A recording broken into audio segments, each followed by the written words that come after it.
வணக்கம் மக்களே. இந்த வீடியோவில் நம்ம ஒரு சோகமான செய்தி தான் பார்க்க போகிறோம். அப்பாவின் உடலை பார்த்து கதறி அழுத ராஜேஷுடைய மகள். நாளை இறுதிச் சடங்குகள். இணையதளத்தில் வைரலாகும் சோகமான செய்தி. வாங்க என்ன தகவல், என்ன செய்தின்னு இந்த வீடியோவில் விரிவாக பார்க்கலாம். அதுக்கு முன்னாடி முதன்முறையாக நம்ம சேனலில் ஃபஸ்ட் டைம் பார்க்குறீங்கன்னா சப்ஸ்கிரைப் பண்ணாதவங்களாம் சப்ஸ்கிரைப் பண்ணிக்கோங்க. பெல் பட்டன் சிம்பல் அமைக்கி நம்ம சேனலோட நோட்டிஃபிகேஷனை எனபிள் பண்ணிக்கோங்க. நாங்கள் போடுற வீடியோ எல்லாமே உங்களுக்கு உடனுக்குடனே வந்து சேரும். வாங்க என்ன தகவல்னு இந்த வீடியோவில் பார்க்கலாம். பழம்பெரும் நடிகரான ராஜேஷ் அவர்கள் உடல்நலக் குறைவின் காரணமாக வியாழக்கிழமை உயிரிழந்தார். அவரது உடல் ராமாபுரத்தில் உள்ள இல்லத்தில் பொதுமக்கள் அஞ்சலிக்காக வைக்கப்பட்டுள்ளது. நடிகர் ராஜேஷுடைய மகள் கனடாவில் இருப்பதால் அவங்க வந்த பிறகுதான் இறுதிச் சடங்குகள் நடைபெறும் என குடும்பத்தினர்கள் தெரிவித்திருந்தாங்க. அதிகாலையில் நடிகர் ராஜேஷுடைய மகள் அப்பாவின் உடலை பார்த்து கதறி அழுதிருக்காங்க. தமிழ் சினிமாவை முக்கியமான நடிகராக ராஜேஷ் 1941ஆம் ஆண்டு டிசம்பர் 20ஆம் தேதி பிறந்தார். 1974ஆம் ஆண்டு பாலச்சந்திரத்தை இயக்கத்தில் அவள் ஒரு தொடர்கரை படத்தின் மூலம் நடிகராக அறிமுகமாகியிருந்தார்.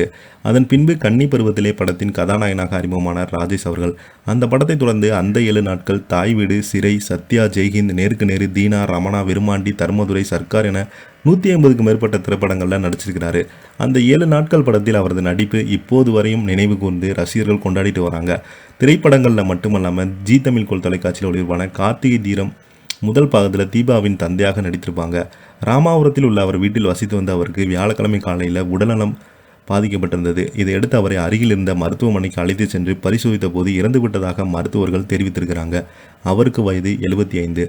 அவரது உடல் சென்னை ராமாபுரத்தில் உள்ள அவரது வீட்டில் அஞ்சலிக்காக வைக்கப்பட்டுள்ளது. அவரது உடலுக்கு தமிழ்நாட்டின் முதலமைச்சர் மு.க. ஸ்டாலின், அரசியல் தலைவரான திருமாவளவன், நடிகர்கள் பார்த்திபன், டி. ராஜேந்திரன், சத்யராஜ், சண்முக பாண்டியன் என நடிகர்கள் நேரில் வந்து அஞ்சலி செலுத்தினாங்க. ராஜேஷுடைய மகள் திவ்யா கனடாவில் வசித்து வருவதால் அவங்க சென்னை வந்ததுமே நாளை காலை ஜூன் 1ஆம் தேதி 11 மணி அளவில் மறைந்தாங்க. ராஜேஷுடைய உடலுக்கு இறுதிச் சடங்குகள் நடைபெறும் என அறிவித்தாங்க. சென்னை கீழ்ப்பாக்கம் கல்லறை தோட்டத்தில் அவரது உடல் அடக்கம் செய்யப்பட்டது என தெரிவிக்கப்பட்டுள்ளது. இதைத் தொடர்ந்து அவர் உடல் போரூரில் உள்ள ராமச்சந்திரா மருத்துவமனையில் அவரது உடல் எம்ப்ராய்டிங் செய்யப்பட்டு அதிகாலையில் ராஜேஷுடைய மகள் திவ்யா தமிழகம் வந்து அப்பாவின் உடலை பார்த்து கதறி அழுத்திருக்காங்க.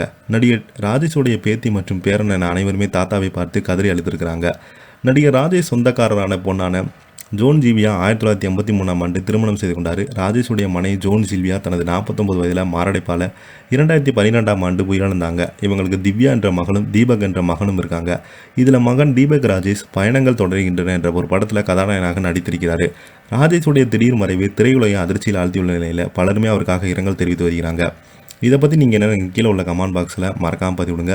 இந்த வீடியோ உங்களுக்கு பிடிச்சிருந்தா லைக் பண்ணுங்கள், ஷேர் பண்ணுங்கள், கமெண்ட் பண்ணுங்கள். அப்போ தான் நாங்கள் போடுற வீடியோ எல்லாமே உங்களுக்கு உடனுக்குடனே வந்து சேரும். நன்றி, வணக்கம்.